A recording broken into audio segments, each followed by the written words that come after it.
these days publish books for many different reasons. Some do it because they want to take their passion to the next level. Some write to grow their careers. Some want to make a career out of writing, and most others write to become bestsellers. But underneath these various aspirations, there is one thing that every writer wants out of their book. That is the ability to connect with their readers and change their lives. Now, today we have with us Miss Neerja, someone who is referred to as a teenager, meaning a person who has the spirit of a millennial with all the benefits of hindsight from a years of experience. Neerja is a former teacher, published author, and a professional keynote speaker who uses her book, No Time to Be Young, to start conversations around and provide insights into generational empathy. Neerja, thank you so much for joining me today. It's an absolute pleasure to have you with us. Thank you, Sushant. I look forward to starting to talk about my book right away. Thank you. Right. So, Neerja, we've heard about, we've heard about the Gen Z, we've heard about the baby boomers, we've heard about the millennials, but you happen to be the very first teenager of this generation. So, can you explain what that means in detail? Yes, Sushant. Teenager is a senior teenager. And like you stated in the beginning, it's a person with the benefit of hindsight, but a millennial in spirit. And this is my book, No Time to Be Young. The reason I gave it that title is, number one, it's a very difficult time to be young today, far more harsher than the times we grew up in. And second, I believe that your generation and those younger to you literally have no time to be young today. So I Right. began by calling myself a teenager. The attempt is to connect with the teenagers and the seniors. I Mm-hmm. consider myself the bridge between the two. That's what I'm trying to do with my book. Sounds fabulous.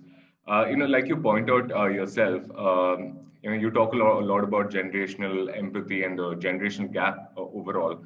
But a lot of people actually don't pay enough attention to the generation gap as something that's serious, that can affect relationships and even development of the younger generation, which primarily means you need to build a lot of awareness around the subject, and not enough people are actually talking about it. So, how do you actually go about doing that? See, Sushant, we are culturally a very diplomatic society. We don't talk about our troubles, our feelings, our challenges. That is changing now because crisis is hitting us in the face. A lot of us have our young people falling into depression, landing up at the psychiatric waiting room, having to go in for therapy, suffering a lot of stress, and many of them taking recourse to consumption. For Mhm. instance, Drug abuse. numbing themselves through smoking or all of that. Now, what I believe is that it's time now to call the bluff, come out and admit that we face a challenge and start a conversation around that so that we can look for solutions. So it begins with acknowledgement. And I started to talk about it. I created a YouTube channel for this same subject. I wrote this book. I started writing on LinkedIn, talking about it. It began with the immediate circle first, my first family, my immediate family. Then it began to reverberate in my friend Mhm. circle. And then slowly it went on to social media. Mhm. And that's the attempt now. So I'm freely giving out my books, talking about, and this is not the only book. There are more books following on the subject. I do believe that this bull is to be taken by the horns, literally. It's Absolutely. causing a lot of wastage of resources. We can't afford it. And it's That's also my something, yeah, that's it's my also conviction. something that's come up a lot in the recent times with the pandemic and the lockdown. It's also had an adverse effect on the youth of today, mentally as well. And for parents to deal with Absolutely. it, for professionals to deal with it, they do need to understand this generational gap to actually relate to the youth population, so that they can like both benefit out of this. Sushant, this generational gap is not just a generational gap, it is a cultural gap.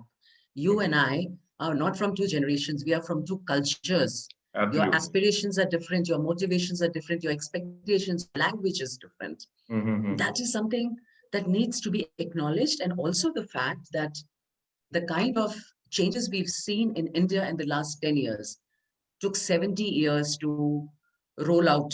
pan out in the West. In the West, I mean United States, Europe. It's only Mm-hmm. in the last 10 years that we had Tinder make its appearance. It's only the last 10 years that All India Buck Chod happened. It's Yeah. only in the last 10 years, the Section 377, all this talk about gender fluidity, it's happened Mm-hmm. in the last 10 years. So the Absolutely. parents like me who are expecting one thing, but suddenly it's hitting us in the eye, between the eyes. That, oh, wow, this is not what I expected. Things are going very, very differently. Right. So it's a huge gap that needs to be acknowledged. You can't keep brushing it under the carpet and pretending.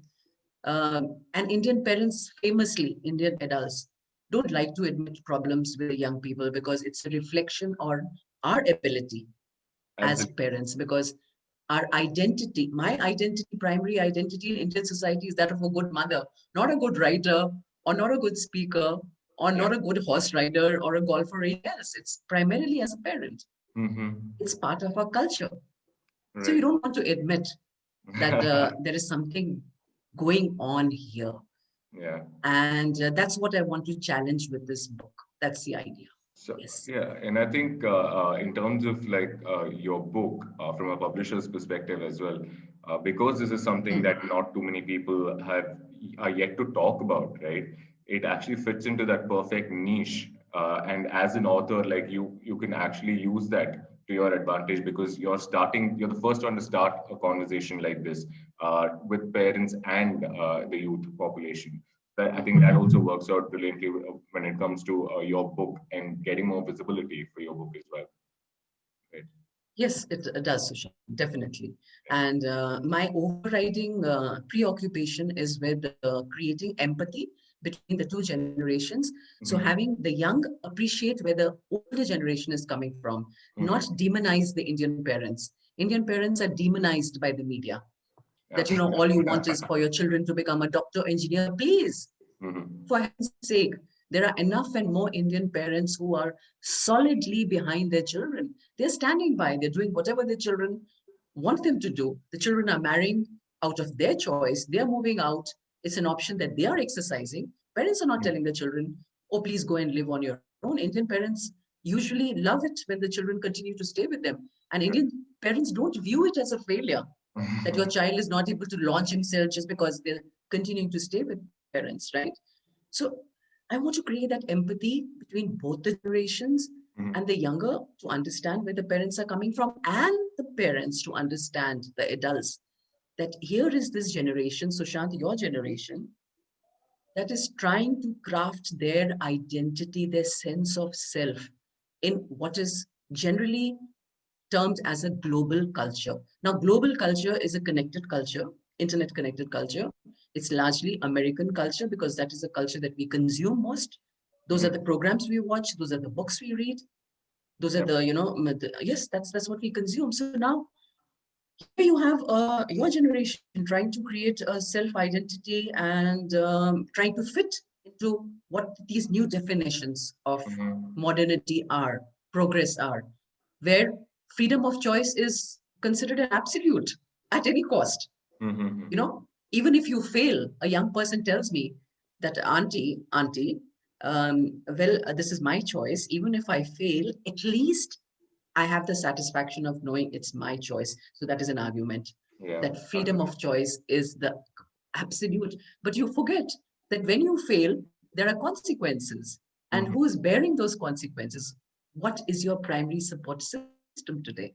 So these are Right. the issues, that both the generations need to come to terms with and understand what the compulsions are, what the fears of each other are, and what Absolutely. you're trying to do. And Yes. so, yeah, I want to talk a little bit about your book now. I've seen what you do to sort of get your message out there. You have like you've written multiple blogs. You put out tons of videos on YouTube. You have your own YouTube channel, and I guess that's where your book also comes in, right? Publishing your book gives you another sort of platform to reach out to people and spread your message. So how has it worked so far? How has the book really helped you get your message across to the people? My book was able to present the generation gap from a very, a complete several angles. Mm-hmm. And in the book, I talk about the generation gap in your values, in politics, in philosophy, in Mm-hmm. sports. There's a generation gap there because Yeah. generation gap reflects in every field. It affects your choices, what you watch, what you think, what you do, your decisions. So in this particular book, I've written 30, there are 30 different aspects of the generation gap. So you'll find something on social values such as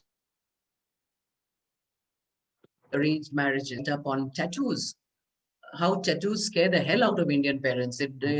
My generation considers it as a sign of rebellion. But for your generation, it might be a sign of self-expression. Yeah. There's an article on how the younger people consume sports and how their loyalties are no longer with teams but with individuals, which is Mm-hmm. again very different from the way my generation viewed Mm-hmm. sports. Yeah. So the book talks about 30 different aspects of generation gap, and that's not the end of it. So my new book is manuscript is ready, and in Mm-hmm. my new book, I'm talking about Generation Z in particular, because Right. that's the generation that is coming after what is called the millennials. But actually, in India, it's post-cablers. Millennial is a term that we've borrowed from the West. Yeah. So Yes, I in mean, India, it's the post-liberalization.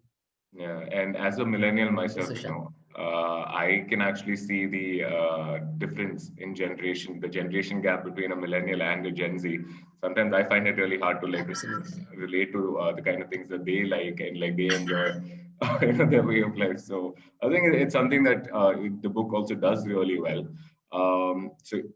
I think what it does really well is at least start a conversation around that subject, right? So why do you think that it's been so successful in doing that, in like connecting to people, connecting with people and starting a conversation about a subject which is not being spoken about a subject that's not been spoken about? Right, Sushant. What I saw initially was that there was this unease and certain events happening around me, and the book has brought it to the fore. And by naming the issues, by using certain language, I think it's given the readers a vocabulary. It's given them reference points, and it's something that they identify with, and then it begins to be shared with other people, and that's how the conversation grows. It becomes louder and louder, and one hopes that it's it's kind of switching that thing on in certain minds where you switch a track and suddenly you start viewing something very differently. You have you're so busy, otherwise you never stop to question your presumptions. But suddenly there's a book laying it out for you, and it's a very very intensively researched book. I did a lot of reading, a lot of informing myself, a lot of thinking before I put it down. So there's a lot of content there which will make you stop, force you to stop and reconsider your presumptions, and wonder, okay, I didn't think of it this way. Well, this is what the younger generation is facing. These are the challenges. These are the difficulties, and Absolutely. that's where empathy will hopefully start. Right. And can I ask you, when you started publishing, like how did the idea come about and what were your objectives behind publishing your book? Is it just, you wanted to get your message out there, or like was there a larger plan surrounding the book itself? When I wrote the book, the whole idea came from two incidents, personal incidents that happened with me, which were shocking and surprising, and something that literally threw us off gear. When I say us, I mean my family, my immediate family, my extended family. These are not things I expected at all. I was not prepared for. And that was the trigger. And it was a painful experience. And in the process of coming out of it, there was a lot of reading and questioning happening. My family and I proactively went after these incidents to understand why why did they happen in the first place, because and why was it so unexpected. We considered ourselves fairly progressive, but here we were seeing things which we were not prepared for at all. So a lot of reading and researching started happening. And then when I started looking around me, I realized that it was not something that was happening alone with us. We are not operating in a vacuum. There are other Mm, people experiencing the same. And then the idea of why not put it down and share it. And so that things are better for all of us. We can't afford this kind of disconnect between generations. right. We are invested heavily in our young. The Mhm. young need us. It's not that the young don't need the older generation. The young need the older generation for their nurture, for their sanity, you Mhm. you need that anchor. You need people to care for you. So Absolutely. why are we sinking into the situations where teenagers are blocking their parents everywhere, or they're shutting their doors in their faces, or they're cutting them out completely, or they refuse to have a conversation, or they say we want nothing to do with you? No, well, I mean that's not acceptable. I'd Mhm. like to question that with the book. I'd Absolutely. like to facilitate dialogue at the least. Right. So, Yes. and finally, can you give our viewers, you've spoken so much about the generational gap and why it's so important to address it. Can you give our viewers a couple of points on how to actually address the generational gap in with the youth in their lives? Yes.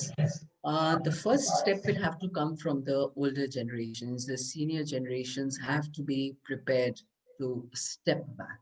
Number one, step back from uh, the younger generation and open up your mind and open up your hearts. Be ready for surprises. Do not react with judgment, with criticism, with fear. Hmm. That's for the older generation. And I also believe that the older generation will do well to stay informed. So I firmly believe that the older generation needs to continue to be in touch with the reality, continue to anticipate what is coming at us, be future oriented, Hmm. know what is going on around us. So that is Absolutely. one. And for the younger generation to for the younger generation, I really my thing is that be a little more when you accept these ideas that float in the air around you, stop Hmm. to question it. You're the most highly educated generation of the country. India's most highly educated generation. Right. So filter, use your analytical skills, filter information and ideas that are coming at you from certain cultures. Hmm. Stop to question and ask, do they apply? Because are you do a cost benefit analysis, I would say, to the younger generation. Absolutely. You are internalizing these values, for instance, sexuality, for instance, this freedom of choice, considering it as an absolute. Stop to ask, and for a moment, consider the good points of your tradition and your community and your culture. What is a cost benefit analysis? If you're going to follow or make certain choices, there'll always be an associated cost. Are Absolutely. you willing to pay that cost? At what cost is the thing? So these are the two, I think, shifts in attitude, shifts in a way of looking that I would urge the generations to practice. Right. Yes. Very well put, Neerja. Thank you so much for joining me today. It was fascinating to get some insight on how you're using your book to start conversations around the generational gap, subject of generational gaps. I'm really looking forward to seeing your next books on the subject as well. Hope to connect with you real soon. Thank you very much, Sushant. Take care. All the best. You Thank you too. very much. Yes. Bye bye. Bye.